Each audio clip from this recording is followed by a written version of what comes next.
따라서 계속적으로 몸이 안 좋으신 경우 절대 합의를 보시면 안 되고 꼭 정밀검사를 받아 보아야 합니다. 명심하세요. 안녕하세요. 사건사고와 보험 이야기를 다루는 채널 사건사고TV 김지훈입니다. 이번 영상은 제목이 좀 자극적이죠. 실제로 교통사고로 처음에 전치 2주나 전치 3주에 진단을 받은 교통사고 피해자가 합의금으로 3천만 원을 받는 경우가 있습니다. 잘 들어보지 못한 특별한 케이스죠. 3천만 원 받는 데는 뭔가 이유가 있겠죠? 조금 이따 사례를 통해서 알아볼 거고요. 사례를 설명드리기에 앞서 시청자분들께 전해드리고 싶은 말이 있습니다. 저는 보험 사기를 조장하거나 소위 나일론 환자들을 위해 이 영상을 만든 것이 아닙니다. 그렇다고 보험회사의 횡포를 옹호하는 것도 아닙니다. 보험제도는 보험금을 주는 입장인 보험회사와 보험금을 받는 보험 소비자 또는 사고 피해자가 대립구도로 갈 수밖에 없습니다. 주려는 사람은 적게 주고 싶어 할 테고 받을 사람은 많이 받고 싶어 할 테니까요. 저는 보험업계가 건전하게 발전해 나가야 된다고 생각하는 사람입니다. 보험회사는 줘야 할 보험금 괜히 삭감하거나 안 주지 말고 잘 지급해줘야 되고 보험금을 받을 사람은 받을 만큼만 받으면 되는 겁니다. 지금 보험제도가 아직 미성숙하다고 이야기되는 이유가 저게 잘 안 되고 있기 때문이죠. 아직도 지급되어야 할 수많은 보험금이 미지급되거나 삭감되고 있고요. 수많은 보험 사기가 판을 치고 있습니다. 앞으로는 지금보다 성숙하고 건전한 보험제도가 정착되었으면 좋겠습니다.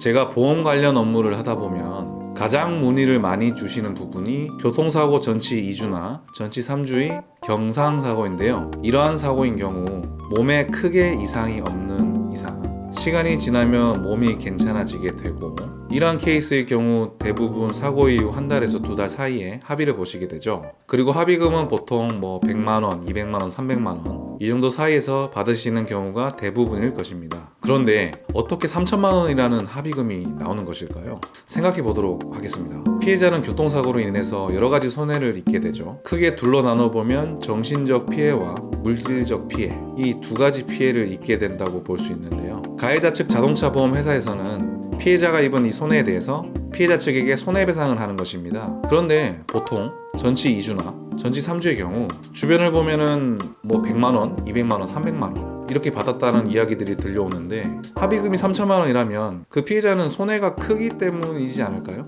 그러면 어떤 경우에 피해자의 손해가 큰 것일까요? 그렇습니다. 피해자가 많이 다치거나 피해자의 소득이 높은 경우 등이 있겠죠. 피해자가 많이 다치면 치료 기간도 길고 혹시나 후유장애가 남게 된다면 그 장애 때문에 노동 능력이 상실되어 향후 소득도 감소할 것이고 당연히 그에 따른 위자료도 많아져야 되겠죠. 또한 소득이 높을수록 치료 기간 동안 일 못한 손해, 일시 수익이 많아질 것입니다. 그렇다면 전치 2주나 전치 3주의 진단을 받고 합의금 3천만 원을 받으신 분은 어떤 상황이었을까요? 그럼 이제 본격적으로 3천만 원 받으신 사례를 한번 알아보겠습니다. 40대 직장인 이야기인데요. 이분은 차대차 교통사고를 당한 뒤 허리 뻐근함이 있었고 병원 가서 엑스레이 촬영 결과 역시 별다른 진단이 나오지 않아 요추 염좌 전치 3주의 진단을 받고 통원 치료를 하셨는데요. 시간이 지나도 허리 통증은 없어지지 않았고 오히려 다리 저림 등의 증세가 악화되어 주치의에게 계속적으로 증상 호소를 하였지만 병원 측에서는 별다른 추가 검사를 하지 않았고 피해자분은 결국 다른 병원에 가서 MRI 촬영을 하게 됩니다. 그 검사 결과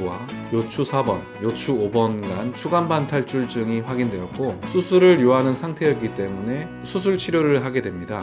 이분의 경우 대기업 부장으로 연봉이 1억 원 정도 되셨고 사고 관여도를 고려한 추간판 탈출증으로 인한 노동능력 상실률을 평가한 결과 11.5% 한시 2년의 장애를 인정받아 위자료, 휴업손해, 일시수익 등 약 3천만 원을 받게 된 사례입니다. 여기서 만약 소득이 높거나 사고 관여도가 더 높게 나왔다면 합의금이 3천만 원이 넘을 수도 있겠죠? 이분께서 만약 통증을 참고 적은 금액에 합의를 하셨으면 어떻게 되었을까요? 물론 합의 당시 발견하지 못한 부상에 대해서 치료비 등 추가 손해에 대해서 재청구가 가능했겠지만 일이 많이 복잡해졌을 것입니다. 따라서 계속적으로 몸이 안 좋으신 경우 절대 합의를 보시면 안 되고 꼭 정밀검사를 받아 보아야 합니다. 명심하세요. 여기서 추가로 설명해 드릴 내용이 있는데요. 처음 치료한 병원에서 피해자가 계속된 통증을 호소했음에도 불구하고 왜 추가 정밀검사를 하지 않았을까요? 추측건데 그 병원에서는 MRI 장비가 없었기 때문에 소극적인 대응을 한 것이라고 생각됩니다.